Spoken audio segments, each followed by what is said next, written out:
कभी आपने खुद से एक सवाल पूछा है, जब सब कुछ अच्छा चल रहा होता है तब हमें भगवान याद क्यों नहीं आते, लेकिन जैसे ही जिंदगी में दुख आता है, डर आता है, पैसों की कमी आती है या कोई अपना छोड़कर चला जाता है, हम अचानक मंदिरों की तरफ भागने लगते हैं। माला हाथ में आ जाती है, आंखों में आंसू आ जाते हैं और जुबान पर सिर्फ एक बात होती है, भगवान मेरी मदद कर दो। लेकिन क्या ये सच में भक्ति है या सिर्फ जरूरत? क्या हम भगवान से प्रेम करते हैं या सिर्फ उनका इस्तेमाल करते हैं? आज की इस वीडियो में हम किसी धर्म, किसी पूजा या किसी इंसान की आलोचना नहीं करेंगे। आज हम सिर्फ एक कड़वा सच समझने की कोशिश करेंगे, वो सच जो शायद हमारी पूरी जिंदगी बदल सकता है। चलिए शुरू करते हैं। इंसान को भगवान कब याद आते हैं? ध्यान से देखना। जब इंसान सफल होता है तो वो कहता है, ये मैंने मेहनत से पाया है। लेकिन जैसे ही सब कुछ टूटने लगता है, वो कहता है, भगवान अब सब आपके हाथ में है। क्यों? क्योंकि ज्यादातर लोग भगवान को तब याद करते हैं जब जिंदगी उनके कंट्रोल से बाहर जाने लगती है। जब तक पैसा है, ताकत है, दोस्त हैं, रिश्ते हैं, तब तक इंसान को लगता है कि उसे किसी भगवान की जरूरत नहीं।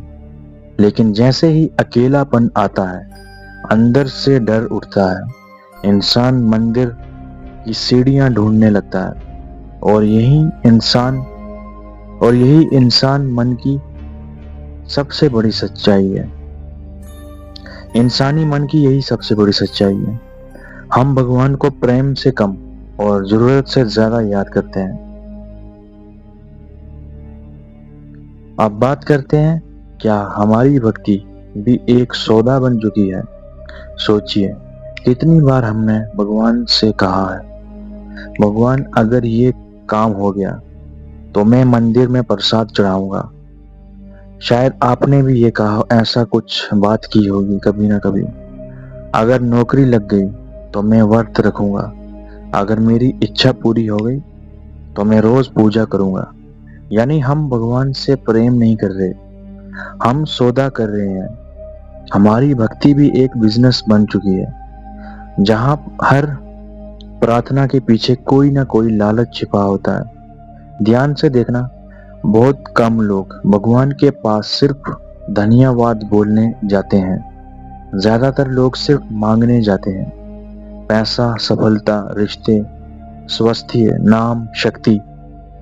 और अब चीजें नहीं मिलती और जब चीजें नहीं मिलती तो वही इंसान कहता है, भगवान ने मेरे साथ गलत किया। अब भक्ति को समझते हैं। असली भक्ति क्या होती है? असली भक्ति वो नहीं जो सिर्फ मुश्किल समय में जागे। असली भक्ति वो है जहां इंसान बिना मांगे भी भगवान को महसूस करे, जहां प्रार्थना का मतलब सिर्फ इच्छाएं पूरी करवाना ना हो, बल्कि अंदर की शांति हो।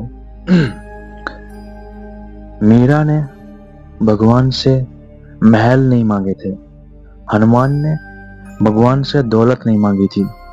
कई संत ऐसे थे जिन्होंने दर्द में भी भगवान को धन्यवाद कहा, क्योंकि उनके लिए भगवान कोई मशीन नहीं थे, वो प्रेम थे।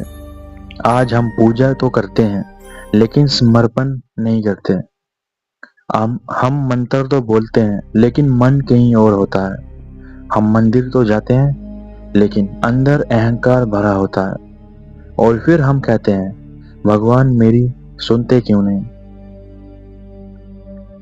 अब बात करते हैं, इंसान आखिर हमेशा खाली क्यों महसूस करता है?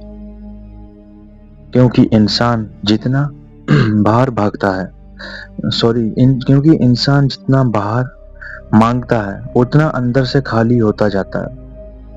यानी जितना भी हम बाहर कुछ मांगते हैं, अंदर से उतना खाली होते जाते हैं। एक इच्छा पूरी होती है तो दूसरी खड़ी हो जाती है, यानी कभी पूरी नहीं होती सभी इच्छाएं। फिर तीसरी, फिर चौथी, और पूरी जिंदगी बस मांगते मांगते निकल जाती है। कभी पैसा चाहिए, कभी प्यार, कभी पहचान, कभी शक्ति। लेकिन इंसान ये नहीं समझता कि जिस दिन इच्छाएं खत्म हो जाएंगी उसी दिन असली शक्ति शुरू होगी। भगवान शायद इसलिए चुप रहते हैं क्योंकि वो हमारी हर इच्छा पूरी करके हमें और कमजोर नहीं बनाना चाहते। क्या भगवान सच में सुनते हैं? ये सवाल हर इंसान के मन में आता है। अगर भगवान है तो दर्द क्यों है? अगर वो सुनते हैं तो इतने लोग रो क्यों रहे हैं? लेकिन शायद समस्या भगवान की चुप्पी नहीं, हमारे शोर में है। हम इतना बाहर भाग रहे हैं कि अंदर की आवाज सुन ही नहीं पा रहे। हमारी प्रार्थनाएं भी अब सच्ची नहीं रही, वो सिर्फ डर से निकले हुए शब्द बन गई हैं। और डर से निकली हुई पूजा कभी शांति नहीं देती। आप समझते हैं आखिर भगवान को इस्तेमाल करना क्या होता है? जब इंसान सिर्फ जरूरत के समय भगवान को याद करे तो वो भक्ति नहीं, उपयोग है। जब इंसान कहे भगवान मेरी इच्छा पूरी करो फिर मैं आपको याद करूंगा, तो ये प्रेम नहीं, ये शर्त है। सच्चा प्रेम बिना शर्त होता है। आज ज्यादातर लोग भगवान को भी उसी नजर से देखते हैं जिस नजर से दुनिया को देखते हैं। मुझे क्या मिलेगा? और यही सोच इंसान को भीतर से खोखला बना देती है। आप समझते हैं अगर भगवान सब छीन ले तो? कल्पना करो अगर एक दिन तुम्हारा पैसा चला जाए, दोस्त छोड़ दें, लोग तुम्हें भूल जाएं, तो क्या तब भी तुम्हें भगवान पर भरोसा रहेगा या तुम्हारी भक्ति भी खत्म हो जाएगी? यही असली परीक्षा है। क्योंकि आसान समय में भगवान को मानना आसान है, लेकिन अंधेरे में विश्वास बनाए रखना वही असली अध्यात्म है। आप समझते हैं भगवान को क्या चाहिए? शायद भगवान को भगवान को शायद तुम्हारे महंगे प्रसाद नहीं चाहिए। उन्हें तुम्हारा सच्चा मन चाहिए। उन्हें तुम्हारे शब्द नहीं, तुम्हारी सच्चाई चाहिए। क्योंकि परमात्मा को धोखा नहीं दिया जा सकता। वो तुम्हारी आवाज से पहले तुम्हारा इरादा देख लेते हैं। एक दिन इंसान समझ जाता है कि पूरी जिंदगी उसने दुनिया से भी मांगा और भगवान से भी, लेकिन खुद को कभी बदलने की कोशिश नहीं की। वो मंदिर जाता रहा लेकिन भीतर नहीं उतरा। वो पूजा करता रहा लेकिन प्रेम नहीं जागा। और शायद यही इंसान की सबसे बड़ी भूल है। भगवान को पाना मुश्किल नहीं, लेकिन स्वार्थ छोड़ना मुश्किल है। तो अगली बार जब तुम भगवान के सामने खड़े हो तो खुद से एक सवाल जरूर पूछना, क्या मैं भगवान को याद कर रहा हूं या सिर्फ इस्तेमाल? अगर जवाब ईमानदार होगा तो शायद उसी दिन तुम्हारी असली आध्यात्मिक यात्रा शुरू होगी। आज की वीडियो में बस इतना ही। मिलता हूं आपके साथ न्यू वीडियो में एक न्यू टॉपिक के साथ।